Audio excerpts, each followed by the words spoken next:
You are listening to Something Rather Than Nothing. Creator and host, Ken Vellante.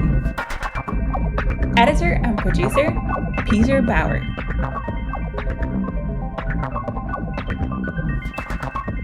This is Ken Vellante with Something Rather Than Nothing podcast, and wish to welcome Leticia Spence, an artist, artist and designer that I just love her work, and I noticed her Winnipeg Jets Indigenous logo, which is how I found her and wanted to talk to her. Leticia, welcome to the show.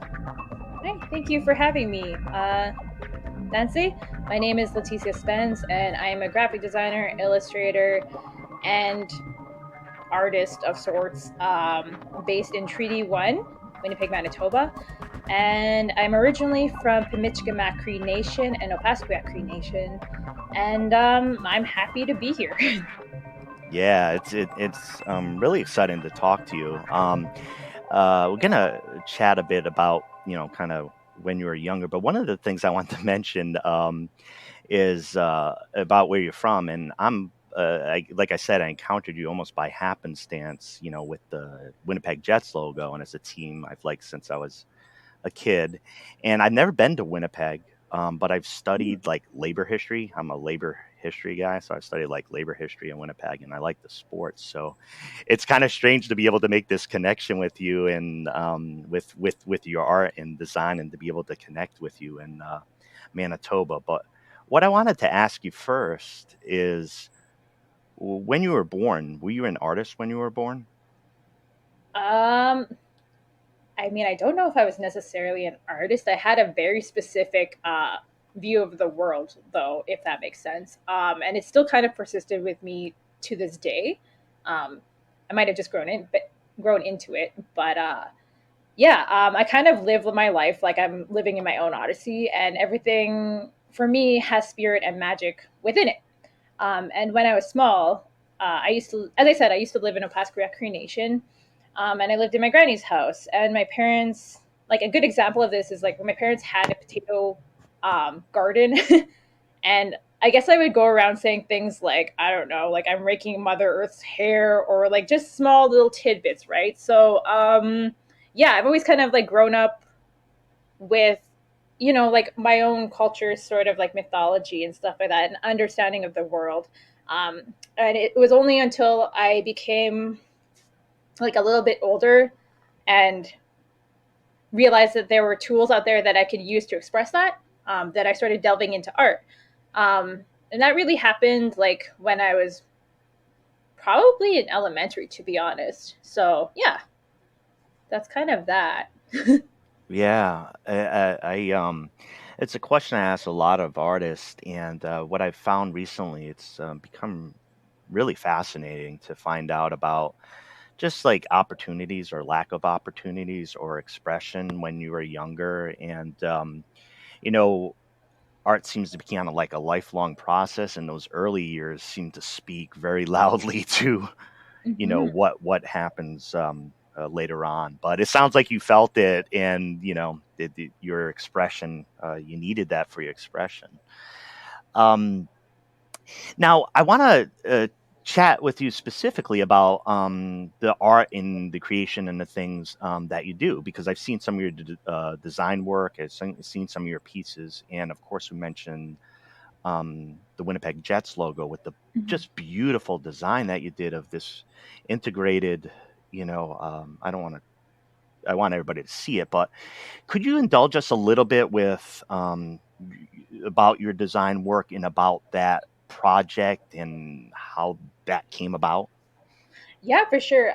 So as I said, I have a very specific take on the world, and this is a lot to do with my kind of upbringing. Um, you know, Growing up, I've been told that there are mermaids that live up north, in a cave. And my grandpa, like, there's like videotapes of my grandpa talking about different kind of like stories about like what we call like mimegrecy, or I guess it would be either the she or fae, in English terms. Although the she is like pretty sure it's Irish, but yeah. So and also too, like, my family does believe in spirits and in ghosts and that sort of stuff. So like I've kind of always grown up with that sort of like lens on the world, and it comes out a lot in my art. And so to a certain extent, there is a spiritual aspect to my art and what goes into it. And that certainly came out in the Jets logo, because the symbols in there are like, there's a kind of like hidden symbols that, historically, a lot of our art imbued. Um, and yeah, like for example, I guess one of the symbols would be like feathers and stuff like that. So like in the Jets logo itself, it has like these triangles, but they're meant to be feathers. And then there's like the symbol for home that's like kind of like built into this idea of earth. So that's like there's like a tiny little square in that triangle or whatever that makes up a good portion of it. But yeah, so that's kind of like the meaning of it, is that like we're kind of like all tied to this earth. And like especially with the Jets or whatever, like Winnipeg Winnipeg loves the Jets. Like They do. I mean, I oh even love them from Oregon, and that's actually pretty cool. But yeah, like if you, for example, like me and my roommate, we took a car co-op, and like you can see that all over the buildings. Like it was definitely like there was like a "Go Jets Go" or whatever on our way to like the store. So like Winnipeg loves the Jets. So yeah, that's kind of like why I wanted to include those symbols into there, is to create that sense of community and to kind of like bridge you know the Indigenous audience, because like Indigenous people also really love hockey. Like my entire family, they are obsessed with it. They sometimes I'll try to call my parents and they'll be like, I'm watching the Jets game, like I can't do this. So like yeah, so they love hockey. And for me, that's why I took on the project, is honestly because like this is something that they love, and ultimately like I'm trying to take on projects that like will speak to either my community or will speak to my family members, because yeah. yeah. Yeah, I Wow. don't know. Well, no, I mean, I'm deeply interested in some things you said there, but I was just like, I can't even imagine the reaction of your family as Jets fans when you were the one that created that. They must have been like, "Oh my gosh, I love the Jets," but then you did this, so that must have been a special feeling. Yeah, for sure. My sister cried, and my sister still habitually cries every time like something comes out. So that's like it's really touching to me. And same thing with my family in Pimicikamak, um, and actually a lot of like there's like stuff from the moose portion of it, and especially like even with the recent edition of the land acknowledgement animation that happened this past Wasak night. Like a lot of it was kind of like inspired by my auntie. Her name was Betsy. She has since passed on, but she used to bead, like she used to do a lot of like beadwork and stuff like that. And as kids, we would always receive, like me and my brother, we'd always receive moccasins, little mitts, like but they'd have this kind of like these floral patterns, and I absolutely loved receiving them. It was like the one gift that I looked forward to. And I think that's Yeah. because like there was just so much like beauty within that I found. So, and I also just, as I said before, like as a kid, I was also very like enamored with nature. Yeah. Yeah. So, yeah. Um, yeah, Well, they one really enjoy it. Sorry. No, I mean I was just I don't know, I wanted to capture that sometimes, like that feeling, the feeling and emotion connected to art. So I wanted to capture that. But we have other question. I have other questions I'm really interested in asking you, but I actually want to go back just a tiny bit. Um, on this show, when I talk about spirits and ghosts, like they pop up in this show with my guests and such. So recently I had a guest, Melissa Oliveri, who on her show is a very there are ghosts abound and it's moving back in time, and there's a character who can see things from a different time, very sensitive. And I've had episodes like with Lauren Rhodes, who did a book called Morbid Curiosity Cures the Blues, and it was all about kind of these strange life, afterlife type of stories. Um, so it's a theme that keeps coming up, and I know number one, it comes up because I'm like kind of obsessed with ghosts and spirits. And number two, I think it's something that artists bump into or sensitive or creatives bump into. Is that part of maybe why it's been around? I mean, there's a lot of components, but you said you have a particular worldview and you're connecting to different type of energies out there. Is that part of your art? What's that like? Well, I think at least like I think we're kind of like maybe my understanding of that and why that may be is like when you're doing art, you have to tap into something, whether it's like a stream of consciousness or whether it's like for me, growing up, I used to call it the golden moment, but it's when I would tap into like a very like a flow state kind of or a sense of euphoria, and like oftentimes I would just like struggle to get it down on a paper as soon as I possibly could before the thought kind of passed went away somewhere else or whatever, right? But like I think as artists, we might be maybe a bit empathetic, and you kind of have to be, right? You kind of have to be very observant um, when you're creating art, and so like you know maybe you people do like tap into that energies or allow themselves to tap into that energies. For me, what I sort of notice is that like yeah, like a lot of people that kind of like embrace like a wide spectrum of what the world looks like, including spirits. They're often very creative individuals, and that comes out in their art as well. So yeah, maybe. Yeah, well, I think thank you for your comments too, because I'm like trying to tap into it. Part of the show is as I've talked to everybody, and while I ask the same big questions, like I'm just a student learning. So each episode I do, I've learned more, so I'll be able to refer back. So it's a great it. So I appreciate you and what you contribute. Big question. I wanted to get one of the big questions in right here is what exactly is art? What is art? For me, as I said, like I often get kind of like ideas, they just sort of pop up in my head and I need to like get it out. And for me, a lot of times like art is a way to kind of like process what's going on up there.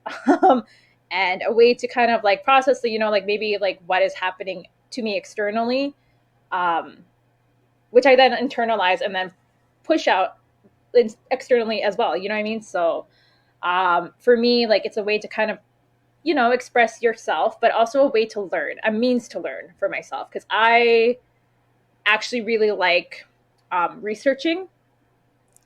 I love researching. I It's do like, too. I love yeah, researching too. Yeah.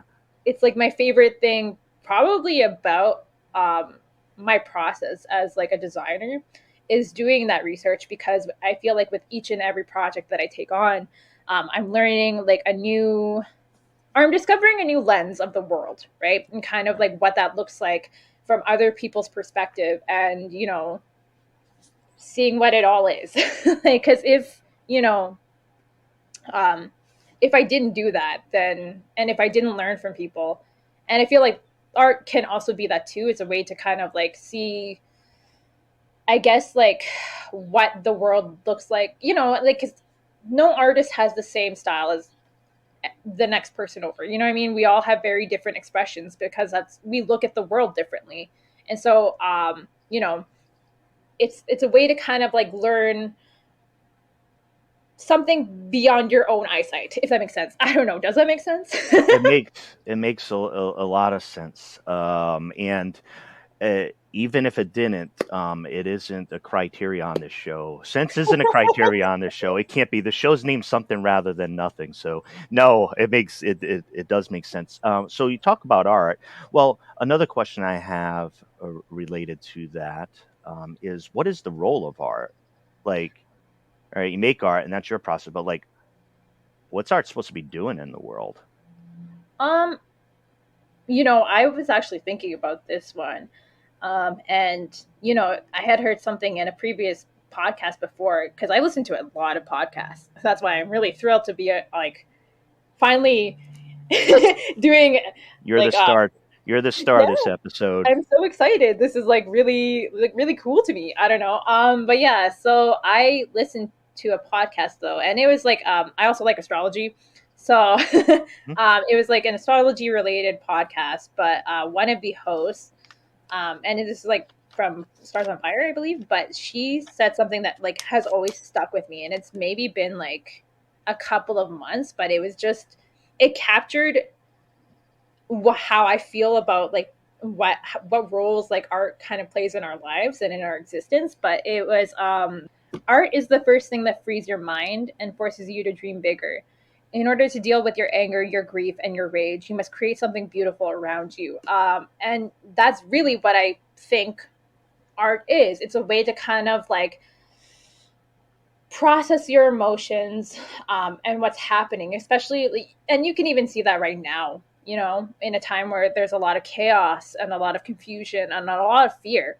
um, I feel like a lot of people are kind of like expressing that through art, and that's why it's so pivotal for moments like this, to be able to do that. So that's kind of like what I think art is like. Even before the pandemic, it was very much so that, like, for myself at the very least, like, um, whenever I felt like I had a lot of inner turmoil, the way that I would kind of work through that was to draw something, to paint something, to get it down onto my screen. So yeah, that's kind of what I think art is. And it's also like a way to kind of like, I guess,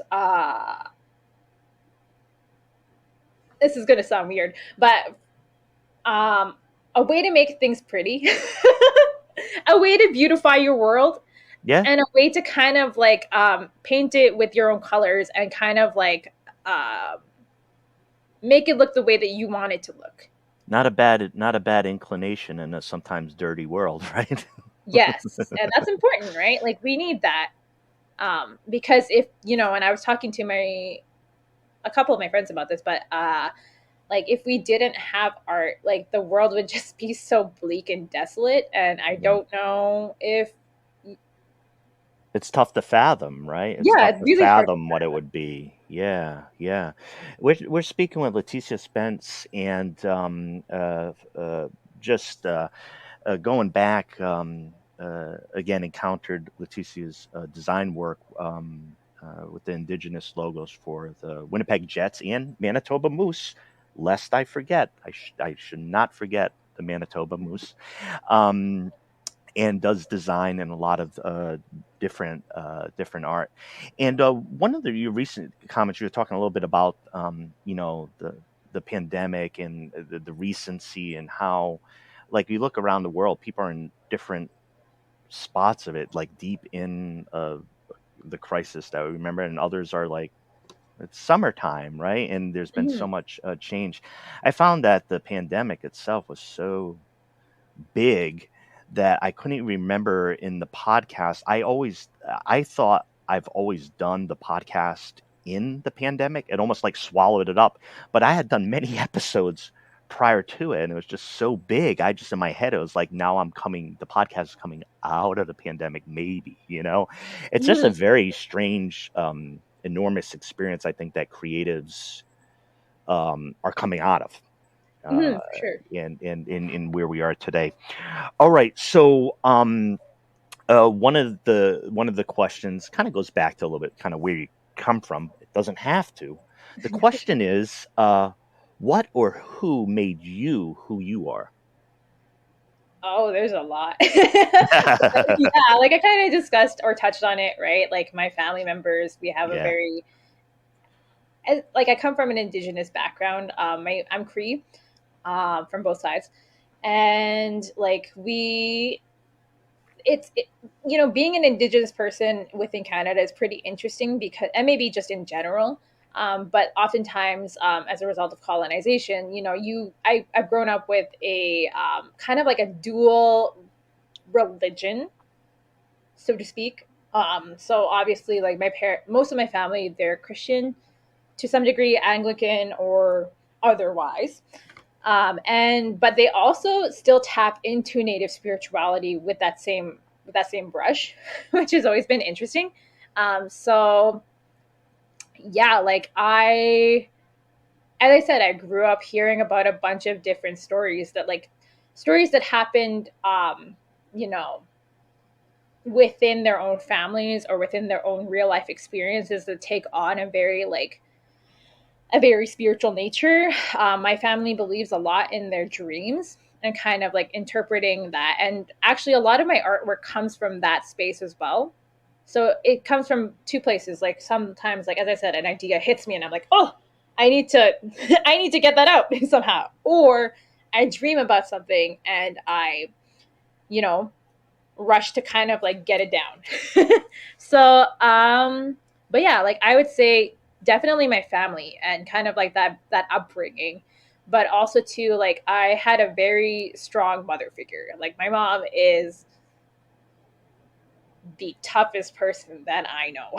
Like she is very ambitious, determined, but also very curious, you know. And I feel like for myself, like, I kind of maybe took on those characteristics or traits. Obviously, my own expression of that. But yeah, like she kind of saw, like, I think, as I said, like, I didn't necessarily have the tools when I was young, because I mean, dexterity and all that sort of stuff. Yeah. But she saw that, like, I think in elementary school that this was something that I like to do, which was drawing. Also, too, like, I got a couple scholarships for like the Winnipeg Art Gallery to go there as a kid, because I lived in the inner city, and I think yeah, I lived in the inner city, and they were like, yes, send this kid to art classes. So she saw that though, and she really ran with it, and she kind of always did that throughout the rest of my childhood. She was always kind of like encouraging and supporting my hobbies in that sense. And yeah, like, yeah, I think that's largely what kind of shaped me. Also, my circumstances, though, as well. Like, as I said, I lived in the inner city.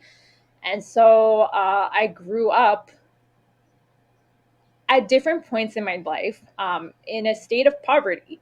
So I was definitely not someone who came from money. Let's start with that. And I all like within my family, there was also, addictions at certain points. And so, as I said, like art is a way to process and a way to kind of work through that. So that's the kind of tools that I utilize to sort of I make things manageable for Yeah. myself. Yeah, So and thanks for that too, because I can personally, connect with, you know, growing up in the city, and there's struggling. Everything was a struggle, most of the struggle, and also some of the things is some of the influences, in the family. I was wondering about a question very particularly about that.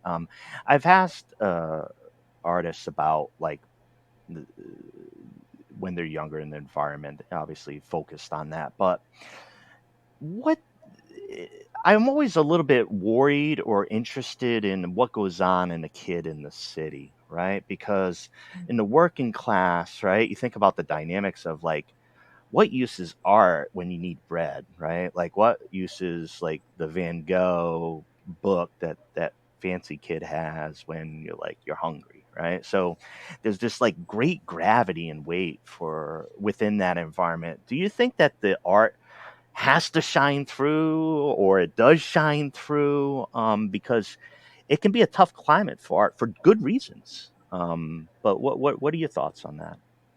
um I think for myself, um like I know that's a funny question, just because like it's very true. Like if you don't have money, which I did not have, buying supplies like canvas or paints or what have you was honestly very challenging, and I had to rely on what was provided to me either through school or just not do that and just use pencil and paper and whatever I had, in my own space. But I think for myself, at the very least, I always saw art, and like my mom would tell me this too, but I like kind of saw it as a way out of that and a way to break past those barriers for myself. Because like at the end of the day, I was like, well, I'm good at this, I think. I think I'm pretty good at this, and this might be a way to kind of move beyond this, right? Because for the longest time that was how I lived. Like even like within my 20s, like I a good example is like I would have to like often like pawn things off just to get money for like anything, right? So that's kind of like why I like digital art or doing digital art now, because you can just do it on your computer that you already own versus like going to an art store to buy paints. Like as I said, I'm well, I said this off like camera, off camera or off like the podcast, but I said that like I am a paint night leader of sorts. That is one of my things. We need you. We need you. We need you to lead this paint night. But I do that every once in a while, and buying paints, like even acrylics, like that's mad expensive.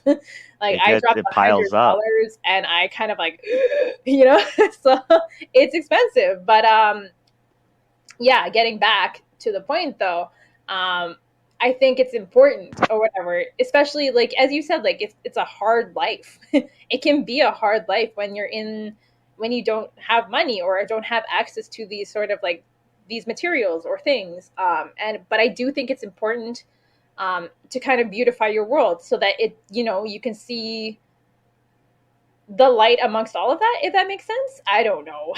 And and the thing is too, it's obviously like a bigger topic, because I think sometimes it's tough to talk about, like, since my show covers so many different type of arts, and you think about economics and you think about access, I always try to remain like really sensitive to it, because like sometimes a piece of cardboard might be a luxury, like in wherever you are. I mean, the world is very different. And so, and artists always like, they find a way, but I become very interested in the questions of, people with exceptional development and where they are, and do they come in contact with the materials, just discovering our kind of creative capability and when it happens, and what are the things that kind of dampen that, and like, let's get rid of that shit. Like, let's like try to figure out like, let's think more rainbows. Yeah, for sure.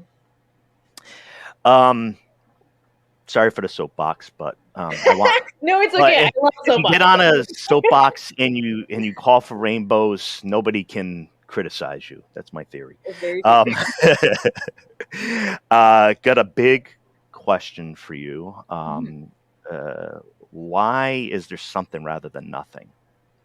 Well, this was something that I struggled with, but like, I would say, like, at some point, we did start from nothing, but obviously the universe, our existence and our outlook on life and what this all means, has expanded over time. So the earliest evidence of that kind of like expanding a perspective and stuff like that is art.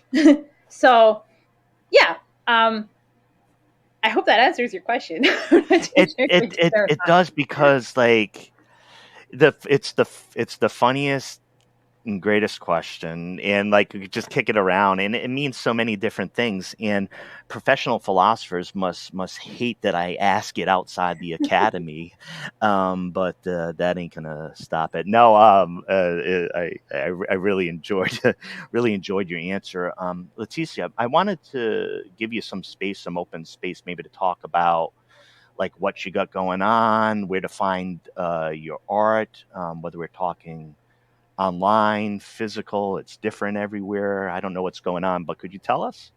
Yeah, for sure. As I said, like, or not as I said, because I didn't say that here, but I will say it now. I have recently decided to be an independent graphic designer, so I um, am opening that up, and so I had to clean up my like Instagram because like there was just like a bunch of random stuff from like school on there, school projects. So I have redeveloped it, but you can find me, or my Instagram handle is LA Spence underscore. And I also have a website, Leticia Spence at my portfolio. It's just like an Adobe portfolio website for right now. But as I said, like I've only recently gone completely full-time freelance. So yeah, like we're still developing things, but you can find me on those two platforms. Yeah, and thanks. I know there's one favor I guess I'm going to publicly ask you. I have a something rather than nothing sticker, and I want a something rather than nothing sticker in Winnipeg, if possible. Yeah, I'll for send sure. it out to you. Please do. That'd be awesome. I'm not saying you have to put it on, the locker room door of the Jets or anything. I don't want you to get it. Oh, well, thanks for the ways to reach you. And it sounds like you kind of reinventing a little bit, showing a little bit more of your independent design stuff, which, gosh, I hope everybody listening, they're interested in that, to jump in on that. Yeah, I might be very interested myself. So it's great to hear about your work. Oh, man, it's so cool. This is Something Rather Than Nothing,